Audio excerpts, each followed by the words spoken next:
Okay, Mark, we're over here at Aquarium of the Bay, the new River Otter exhibit. This is Carrie, our hostess, and this is the room right here.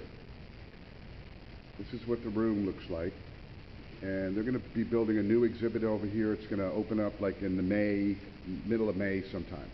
The first screen is going to go right over here in this little nook. It's going to be a 46-inch screen over there. As you can see, they've got some power here. Here's the ceiling right here, mounted on the wall or with a ceiling mount, will yet to be determined. Number 2 screen is going to be on this wall right over here, and this is a false wall. As you can see, it's got a little bit of thickness to it.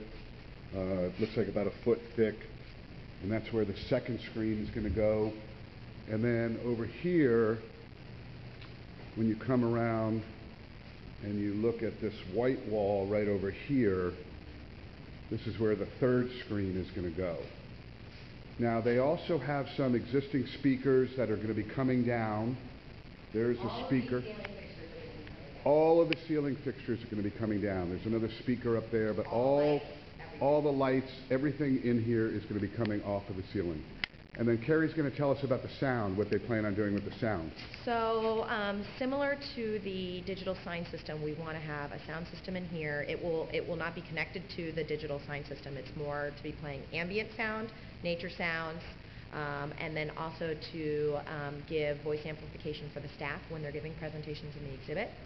We want there to be 3 separate zones around the various sides of the exhibit that can be independent or work together.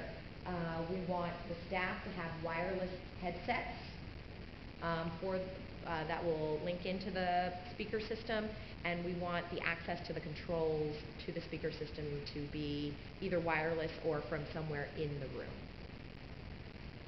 Okay.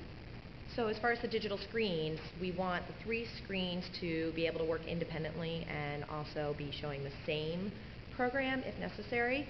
So for example, we know one of the programs is just going to be maybe 5 minutes of just otter swimming, beauty, shots of otters in the wild, things along those lines.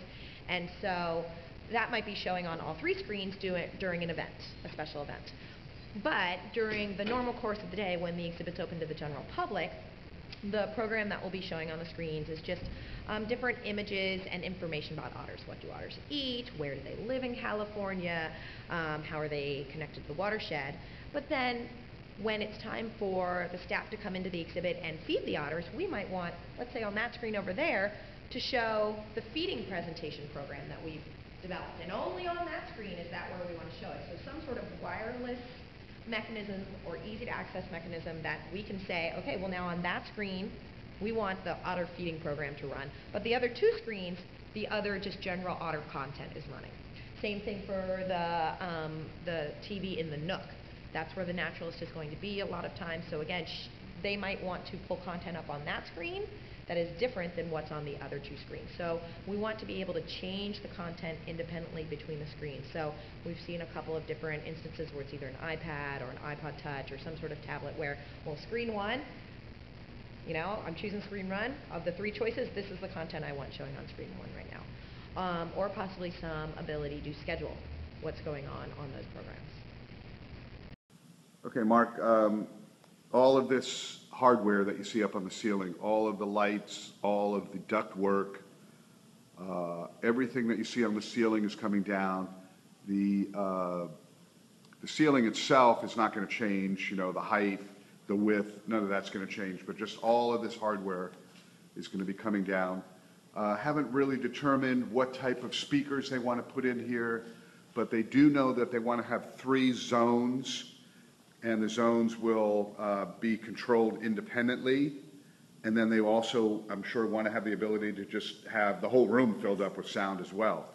So 3 different areas in this room will have separate sound. We are looking at the room now, and Carrie's going to tell us about 3 different zones of audio that we would like to have. So since the exhibit sticks out like a peninsula from that wall, we want one zone to be along this eastern side, one zone would be along the southern side in front of the nook, and the other zone would be along the western side. Right, and the third zone would be over here. Yes.